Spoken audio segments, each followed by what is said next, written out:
Yo, what is good, everybody? Welcome back to the channel. Welcome back to another NBA commentary video, as we are going to be talking about a team that's been, rebuilding a lot this offseason. They've been sending a lot of assets out, and as you already know from the title and the thumbnail, if you can't tell, I want to talk about the Utah Jazz today. Now, I think this team is an interesting subject that hasn't been talked about nearly as much as they should, because they have been making a lot of good trades. They've been making a lot of moves that, push them towards rebuilding, but still decent. And in my opinion, this rebuild has been done almost to perfection if you are the Utah Jazz, front office, and if you're the Utah Jazz management and all of that, the general owner, the general manager, all of those people have come together and they have made a very, very bad team look decent, in my opinion. The Jazz have a lot of assets still that we could see on the rise. I mean, if you look at their roster going into this season, they do have Stanley Johnson, who's a 7-year veteran and likely doesn't hold much value because he was just traded. But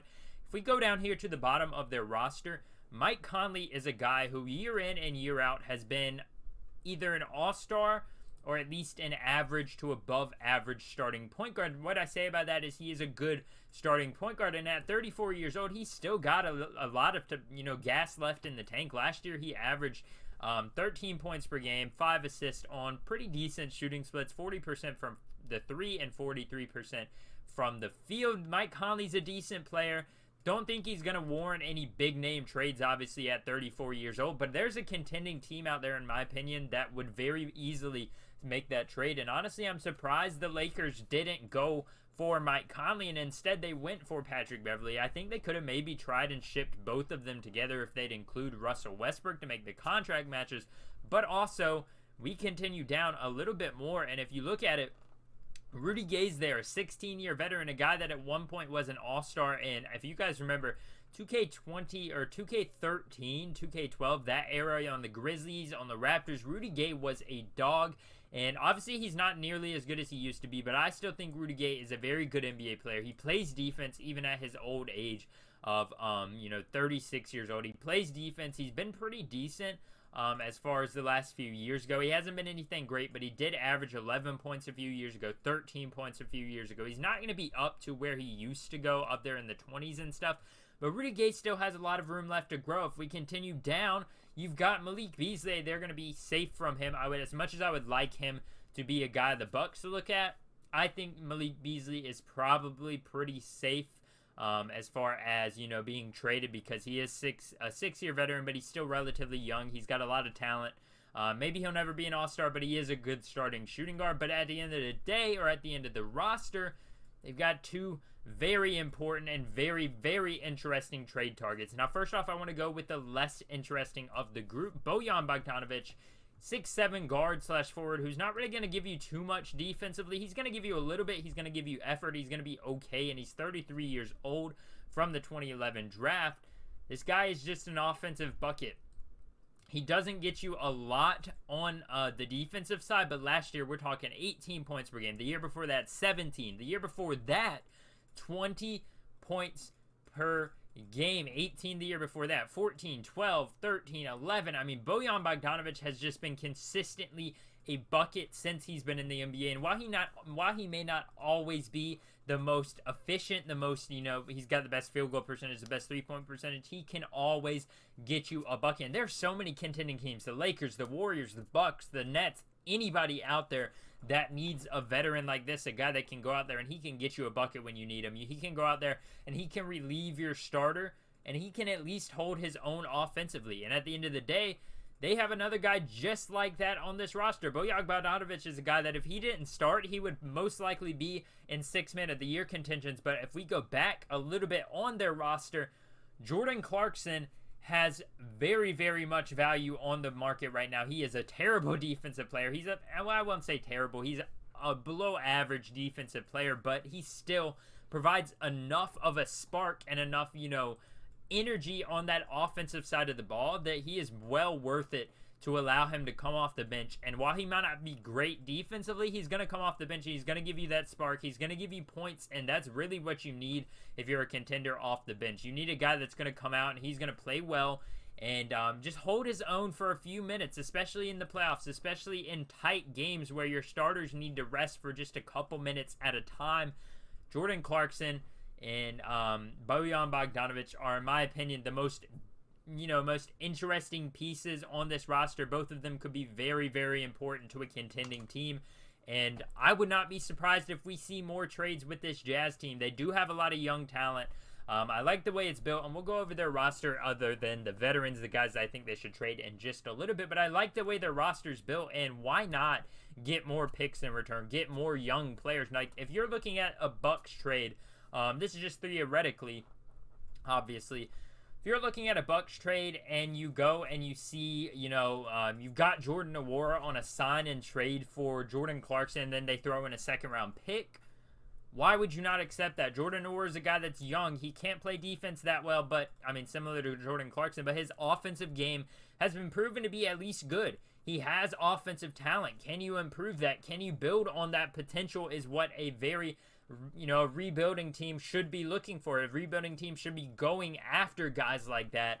And that's just an example. As much as I would like to keep Jordan Nwora because I think he has potential, if I'm the Jazz, I'm looking for trades like that still. I don't want these 15 years, 16 years, 8-year veterans, guys like this who are older, who are not going to be here when the rebuild completes. Maybe Jordan Clarkson and Bogdanovic could because they're both in their lower 30s, but I think it's very unlikely. This rebuild has gotten off to a strong start, but it's still in its early stages. And with that, I want to go over their roster and just give a little recap on all the players they have. First off, Jared Vanderbilt. Love V8. He just brings so much energy defensively, rebounding wise. He's not the greatest offensive player, but still, or at least shooting wise, but he does provide at least a good amount of offense coming into the season. Colin Sexton. Who knows how good he's going to be? It's likely that he's going to have a great offensive season because he'll be the Jazz main scorer, the main ball handler. And it'll be the first time since, his rookie season that we get to see that. Let me go to his basketball reference page and see. So this would be the first time since probably like his second year that he's the primary ball handler. In his third year, he averaged 24 points per game. So Colin Sexton has proven that he is a good player, obviously, from what he's shown us. And I think the Jazz would be very smart, and obviously they re-signed him to a 4-year extension. I think they'd be very smart to keep him on this roster for as long as possible because he's very similar to Donovan Mitchell. I don't think a lot of people realize just how big the similarities between those two guys are. They're both shorter guards that aren't really point guards. They're not going to facilitate a lot, but man, they are good offensively. They just provide a spark. They're good shooting wise. They're good driving to the basket. And I think Colin Sexton will fit well in this Jazz system, especially because of the type of player he is and how similar he is to a guy like Donovan Mitchell. We skip over the rookies for now. Stanley Johnson, sure. Maybe he ends up being really good. He had an okay year last year with the Lakers, but his ship has since sailed. Leandro Bolmaro, another 1-year guy. We didn't see a lot last year. Maybe he's good. Maybe he's not. We really don't know much. Nickeil Alexander-Walker, don't know a lot about him either. We haven't seen a lot from him in the NBA just yet. And of course, I can't get this link open. Last year, he had about 11 points per game. He only ended up playing, 15 games with the Jazz, 65 total overall between the Pelicans and the Jazz. He averaged 13 with the Pelicans, and then he came over and only averaged about 4 with the Jazz. So, if he has a bigger role, maybe he becomes something. Talon Horton-Tucker is another guy that I've never seen the potential as high as a lot of people put it, but I do think he can be a solid NBA player. I'm not a hater. I don't think he's going to be bad just because he was a Laker. I think he's got a promising future, but maybe not an all-star caliber player. But I do think, getting something for him in return, they got a pick, obviously, in that trade is a good thing because who knows how well he's going to end up. Malik Beasley is a guy we talked about earlier, and Udoka Azubuike is a guy that, in my opinion, as probably, if you're looking at this roster, the starting center of the Jazz this year, I think he's going to have a big year. This guy has so much potential. He's got a lot of talent to come out here. And, he's a 7-footer, basically. He's 6'10", so he's got a few inches to go before he's 7 foot officially. But at the end of the day, he's still got defensive talent. He's got rebounding talent. If he refines his offensive game just a little bit more, I think it'll be better for him in the future. But he's got a lot of time to do that with the rebuild. And looking at their rookies, Simone Fontecchio, however you would pronounce that, Johnny Juzang, Walker Kessler, O'Shea Agbaji, who they just got from the Cavs, and that would be all for the rookies. And then we've got Jared Butler, a guy who hasn't showed a lot. We haven't seen a ton from him because the Jazz have been contending. I say that contending in quotes or parentheses.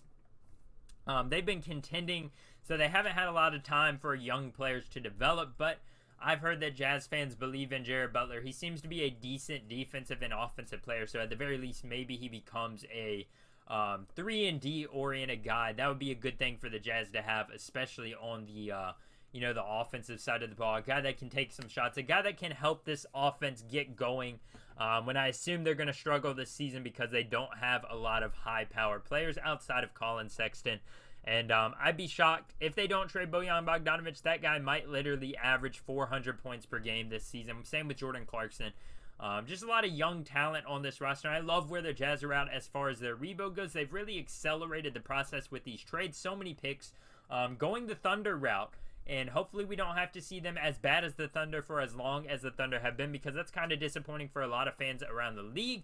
Anyways, though, just a rant video today. I wanted to talk about the Jazz. It's been irking me the last few days to talk about them. Thank you guys for watching this video. If you do enjoy my content, please hit the like button and subscribe. It helps out so much. Turn on post notifications so you never miss any of my videos. You can, whether you like my college football, basketball history, basketball commentary videos, anything, all of the above. Thank you guys for watching. Hit the like button and subscribe, and I'll see you next time. Peace.